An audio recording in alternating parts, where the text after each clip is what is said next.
یہ 2 لنک میں نے بھیجے ہیں۔ اوپر پہلے لنک میں علی انجینئر مرزا سے کسی نے سوال کیا کہ ایک روایت میں آتا ہے کہ علی رضی اللہ تعالیٰ عنہ کی پیدائش جو ہے وہ خانہ کعبہ کے اندر ہوئی، تو اس کے بارے میں آپ کا کیا عقیدہ ہے؟ تو علی انجینئر صاحب جواب دے رہے ہیں کہ یہ روایت تو کمزور ہے، لیکن اگر یہ صحیح بھی ہوتی تو کوئی حرج نہیں تھا۔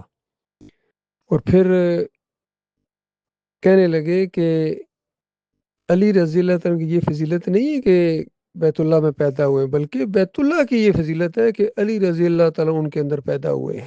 اندازہ لگائیے، اس قدر شاعر اللہ کی بے حرمتی، بیت اللہ کا مذاق اڑایا انہوں نے۔ اور وہ جو اعلیٰ حضرت کا ایک شعر یاد آ گیا کہ حاجیو آؤ شہنشاہ کا روزہ دیکھو، کعبہ تو دیکھ چکے، کعبے کا کعبہ دیکھو، اندازہ لگائیے۔ حالانکہ صحیح حدیث کے اندر آتا ہے کہ جس انسان نے شہنشاہ اپنے آپ کو کہلوایا، اس کو اللہ تعالیٰ بڑا ہی ذلت کا عذاب دے گا، کیونکہ شہنشاہ اللہ ہے۔ شہنشاہ کا مطلب بادشاہوں کا بادشاہ، وہ صرف اللہ ہے۔ کسی اور کو شہنشاہ کہنا یا سرور دو عالم کہنا، سرور کائنات کہنا، یہ اللہ کے ساتھ شریک ٹھہرانا ہے۔ اور علی انجینئر صاحب کا یہ کہنا کہ یہ بیت اللہ کی فضیلت ہے، حالانکہ بیت اللہ کی یہ فضیلت نہیں ہوئی ہے، وہاں بے حرمتی ہوئی ہے۔ اگر یہ صحیح واقعہ بھی ہوتا تو یہ بے حرمتی ہوئی ہے اور نادانی میں ہوئی ہے۔ یہی سوال ڈاکٹر مسعود الدین عثمانی رحمۃ اللہ علیہ، جو عالم دین تھے، موحد عالم دین تھے، یہ ہوتا ہے ایک صحیح موحد عالم دین میں اور ایک سو کالڈ اسکالر میں فرق۔ ڈاکٹر صاحب نے رد کیا اس کو کہ یہ پہلی بات ہے جھوٹی بات ہے۔ دوسری بات یہ ہے کہ اگر یہ سچی بات بھی ہوتی تو ایک ایسی چیز جو نہیں ہونی چاہیے تھی تو اس کو چھپانا چاہیے۔ اور پھر مثال دی ڈاکٹر صاحب نے کہ دیکھو ایک بلی ہے، مشرکو انسانوں، تمہارے سے زیادہ سمجھدار ہے، اپنی گندگی کو چھپا دیتی ہے، کہ اگر تمہارے اندر کوئی ایسی چیز ہو تو اس کو چھپانا چاہیے، نہ کہ اشتہارات لگائے جائیں اور اس کو ایک فضیلت سمجھا جائے۔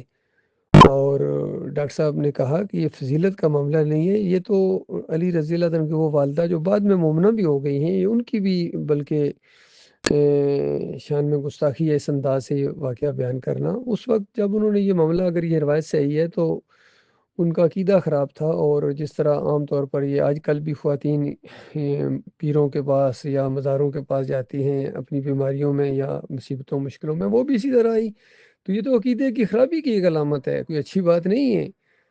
اور ان کا عقیدہ صحیح نہیں تھا، بعد میں وہ ایمان لے آئی ہیں، مومنہ ہو گئی ہیں۔ تو دیکھیے یہ عالم دین کا جواب ہے صحیح معنوں میں۔ لیکن علی انجینئر کا عقیدہ بھی خراب ہے اور اس کا مزاج بھی عجیب و غریب ہے۔ کہنے لگے دوسرے کلپ کے اندر کہ اللہ تعالیٰ جنت میں ہمیں چھوٹے چھوٹے اللہ بنا دے گا، منی گاڈ کا لفظ استعمال کیا، چھوٹے چھوٹے اللہ۔ اور دلیل کیا ہے جی؟ کہتے ہیں کہ جس طرح اللہ ہمیشہ رہے گا، اسی طرح جنت میں ہم بھی ہمیشہ رہیں گے، اور جس طرح اللہ جو چاہتا ہو جاتا ہے، تو ہم بھی جنت میں جو چاہیں گے ہو جایا کرے گا۔ تو گویا چھوٹے چھوٹے اللہ بن کے، زیادہ بڑے نہیں لیکن چھوٹے چھوٹے اللہ، اس طرح اس کا دماغ کے اندر فطور ہے، اس طرح اس کو اللہ بننے کا شوق ہے، چاہے چھوٹا سا ہی ہو۔ اور اللہ نے طے کر دیا ہے کہ جس کو اللہ بننے کا شوق ہے یا الہ بننے کا شوق ہے، اس کا انجام، اس کا ٹھکانہ، اس کا علاج جہنم اللہ تعالیٰ نے بنایا ہوا ہے۔ یہ بہت بڑی بات ہے کہ اتنے نوجوانوں کو اس بندے نے بدعقیدہ کر دیا۔ پھر اسی قبر کی طرف اشارہ کر کے، نبی علیہ السلام کی قبر کی طرف اشارہ کر کے کہ یہاں یہ برز کی قبر ہے یا یہاں مال پیش ہوتے ہیں، تو صف الرحمان بھی اسی طرح کا عقیدہ رکھتے ہیں۔ اور پھر یہ الزام لگایا انہوں نے 2 پیغمبروں کے اوپر بھی کہ یعقوب علیہ السلام نے پورے خاندان سمیت یوسف علیہ السلام کو سجدہ کیا۔ حالانکہ سورہ مریم 58 نمبر آیت میں اللہ تعالیٰ نے تمام انبیاء کا ایک عقیدہ اور تمام کی سنت بیان کی ہے کہ جب بھی ان کے سامنے کوئی اللہ کی نشانی آتی ہے، وہ اللہ کے سامنے سجدہ ریز ہو جاتے ہیں۔ اور یہی تو امتحان ہے انسانوں کا، صبر اور شکر کا، کہ مشکل مصیبت آئے صبر کرو، اور خوشحالی آئے، خوشی آئے تو شکر ادا کرو اللہ تعالیٰ کا۔ تو جس طرح 2 پیغمبروں نے دکھایا ہے عملی طور پر کہ مشکلات میں انہوں نے صبر کیا، ہر وقت صبر کرے، اللہ کو پکارتے رہے، اور جب خوشیاں آئیں تو سارا خاندان اللہ کے سامنے وخروا لہ سجدا، سارے کے سارے اللہ کے سامنے سجدہ ریز ہو گئے۔ سادہ سی بات ہے، لیکن ان کی سمجھ میں یہ نہیں بات آ رہی۔ یہی شرک ڈاکٹر اسرار کے اندر بھی ہے، محمد حنیف کے اندر بھی ہے۔ مودودی صاحب نے اس کا دروازہ کھولا اور یہ سارے اس کے اندر داخل ہو گئے۔ ابن کثیر کا انہوں نے عقیدہ اپنایا ہے، قرآن کا اور صحیح حدیث کا عقیدہ انہوں نے چھوڑ دیا ہے۔ اور دوسرے نیچے کلپ کے اندر دیکھیے، یہ ایک اہل حدیث عالم ہے جو ثابت کرنا چاہ رہا ہے کہ مردے سنتے ہیں۔ کہتا ہے بس مردوں کے صرف سننے کا عقیدہ رکھو، مانگنا نہیں ہے۔ بھائی جب اللہ کی کتاب کہتی ہے نہیں سنتے ہیں، نہیں سنتے ہیں، اموات غیر احیاء، یہ مردے ہیں، ان کے اندر زندگی کی رمق تک باقی نہیں ہے، تو کیوں قرآن کا انکار کرتے ہو؟ حدیث کا وہ مان نہیں لیتے ہو جو پورے قرآن کا انکار کی طرف جاتا ہے، حالانکہ اس حدیث کا وہ مطلب نہیں ہے جو یہ لے رہے ہیں۔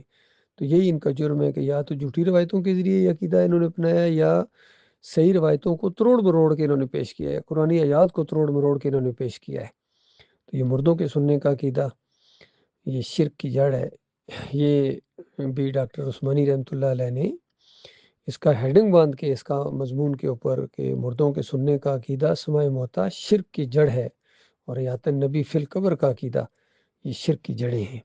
تو آج اس کے اوپر سارے قائم ہو گئے، بریلوی ہوں، دیوبندی ہوں، اہل حدیث ہوں، سلفی ہوں، حنبلی ہوں، یہاں کے سعودی ہوں، سب کے عقیدے کے اندر خرابی ہے۔ یہ جو قبر پرستی کا شرک ہے آج خالص بت پرستی کی شکل اختیار کر گئے ہیں مسلمانوں کے اندر۔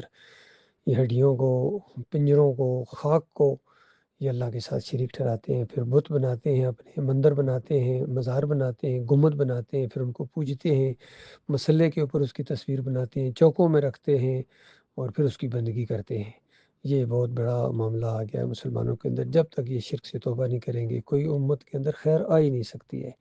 تو علی انجینئر صاحب ایک اور بھی بلنڈر ان کا کہتے ہیں، جتنے شرک کرنے والے ان کو کہتے ہیں میں اپنا امام مانتا ہوں، ان کے پیچھے میں نمازیں پڑھتا ہوں، کیونکہ کلمہ جو پڑھتے ہیں، تو اللہ کے بندو کلمہ نہ ہوا یہ شرک کا لائسنس ہو گیا۔ کلمہ تو شرک رد کرتا ہے۔ کلمہ پڑھنے کے بعد اگر کوئی یا علی مدد کہتا ہے، یا رسول مدد کہتا ہے، یا غوث مدد کہتا ہے، تو پھر وہ کیسے اس کا کلمہ مانا جائے گا؟ اقرار باللسان و تصدیق بالقلب، اقرار زبان کرے اور دل تصدیق کرے، شرک کا رد ہو، تب اس کا کلمہ کلمہ ہے۔ تو یہ علی انجینئر کا یہ بہت بڑا بلنڈر ہے۔ پھر علی رضی اللہ عنہ کو ہمیشہ مولا کہتا ہے، طارق جمیل کی طرح، مولا علی، مولا علی۔ کیا کسی صحابی نے اس طریقے سے ان کو کہا تھا مولا علی، مولا علی؟ سب کا مولا اللہ ہے۔ اور جس انداز سے یہ واقعہ پیش کیا جاتا ہے اس کا یہ مطلب نہیں ہے۔ اصل میں دماغ کے اندر جب شرک کو سب کو خوش کرنا مقصد ہو، کبھی شیعوں کو خوش کرتے ہیں، کبھی بریلویوں کو خوش کرتے ہیں، کبھی دیوبندیوں کو خوش کرتے ہیں، کبھی اہل حدیثوں کو خوش کرتے ہیں۔ اللہ کو کب خوش کرو گے؟